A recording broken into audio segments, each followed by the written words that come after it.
Di sini kami akan melakukan praktikum uji coba daya hantar listrik, larutan elektrolit, dan non-elektrolit. Sebelum itu, kami akan memperkenalkan diri kami terlebih dahulu. Perkenalkan, nama saya Muhammad Rizky Ramadhani. Perkenalkan, saya Aisyah Sumara.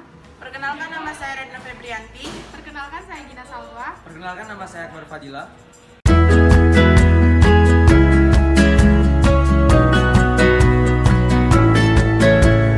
Tujuan kami melakukan percobaan ini yaitu untuk mengetahui perbedaan antara larutan elektrolit kuat, larutan elektrolit lemah, dan non-elektrolit.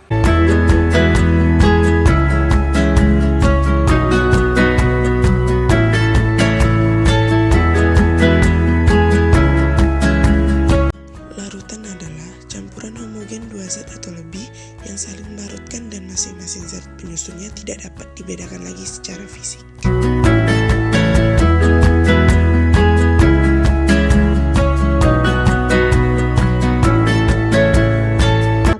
Konsentrasi larutan. Konsentrasi larutan menyatakan secara kuantitatif komposisi zat terlarut dan pelarut di dalam larutan.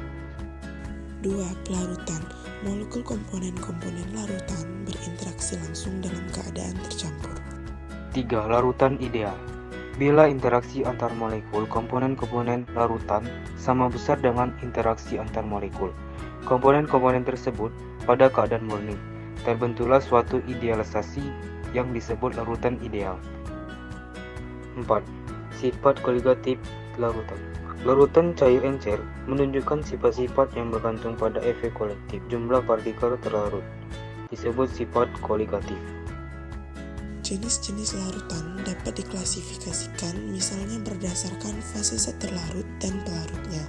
Di bawah ini menunjukkan contoh-contoh larutan berdasarkan fase komponen-komponennya. Bisa dilihat ya teman.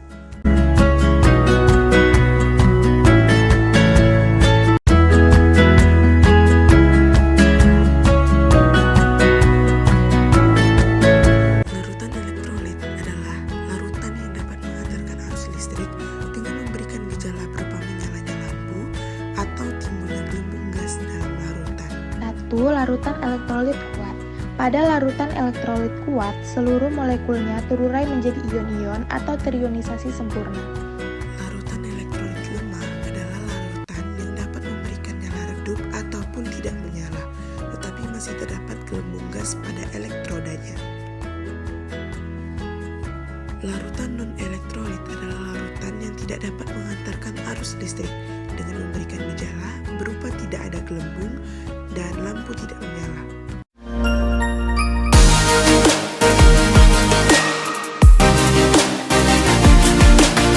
Pertama, kami akan menguji coba larutan air biasa. Dari percobaan yang kami lakukan, pada air biasa tidak terdapat gelembung dan lampu tidak menyala. Ini termasuk larutan non-elektrolit. Selanjutnya, kami akan menguji coba premium.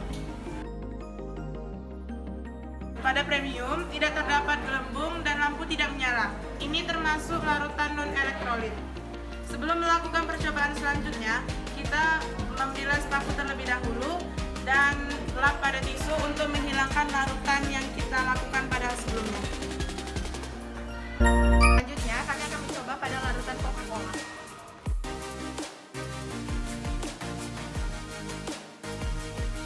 Pada uji coba yang telah kami lakukan pada Coca-Cola, terdapat gelembung tetapi lampu tidak menyala. Ini termasuk elektrolit lemah.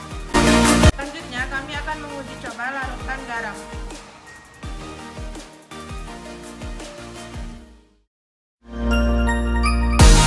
Pada larutan garam, terdapat gelembung dan lampu menyala.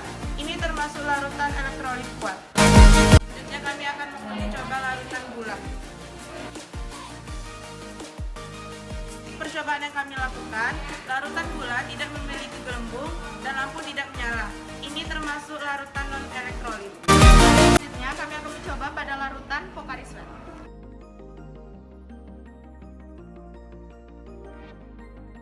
Pada uji coba yang kami lakukan pada Pocari Sweat, terdapat gelembung tetapi lampu tidak menyala. Ini termasuk larutan elektrolit lemah. Selanjutnya, kami akan mencoba pada larutan cuka. Larutan cuka cuka terdapat gelembung tetapi lampu tidak menyala. Ini termasuk elektrolit lemah. Selanjutnya, kami akan mencoba pada larutan alkohol.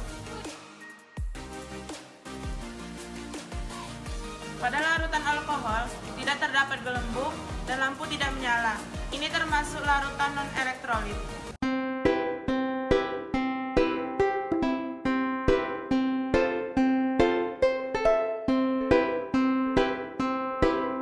Percobaan yang telah kami lakukan dapat disimpulkan bahwa air garam termasuk Larutan elektrolit kuat karena memiliki gelembung dan lampu menyala. Sedangkan cuka, Pocari Sweat, dan Coca-Cola termasuk elektrolit lemah karena memiliki gelembung namun lampu tidak menyala. Sedangkan larutan gula, air biasa, premium, dan alkohol termasuk non-elektrolit karena lampu tidak menyala dan tidak memiliki gelembung. Sekian dari kelompok kami, semoga bermanfaat. Wassalamualaikum.